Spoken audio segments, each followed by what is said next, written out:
Sosok wanita yang dilamar bule Turki, wajahnya dipakai prank foto nikah hingga viral.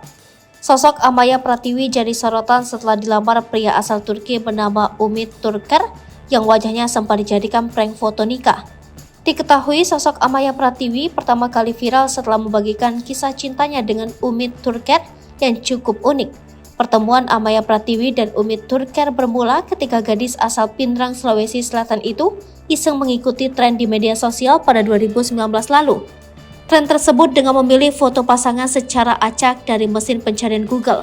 Setelah mendapat foto pria yang menjadi idaman, Amaya mengedit foto tersebut mengenakan jas dengan latar belakang biru. Foto tersebut kemudian diletakkan sejajar dengan foto Amaya yang mengenakan baju putih dengan kerudung hitam. Foto tersebut tampak seperti pas foto untuk dokumen pernikahan. Amaya lantas mengunggah foto tersebut ke akun Instagram pribadinya. Tak lama unggahan itu banjir komentar dan doa dari warganet yang mengira Amaya segera menikah dengan bule. Uniknya unggahan itu pun dilihat oleh Umi Turker yang ternyata pemilik wajah di foto Amaya. Berbekal DM Instagram, Umi Turker menghubungi Amaya. Hubungan keduanya pun berlanjut. Selain berbalas pesan, keduanya kerap melakukan panggilan video sekalipun keduanya berbeda negara.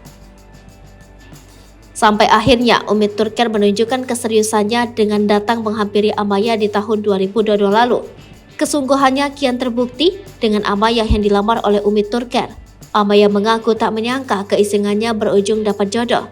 Diceritakan Amaya saat ini hubungan dengan Umit sudah berada di jenjang lamaran. Kita sudah di tahap ini lamaran, namun sekali lagi status kita untuk sementara tidak di-up dikarenakan beberapa hal pungkasnya.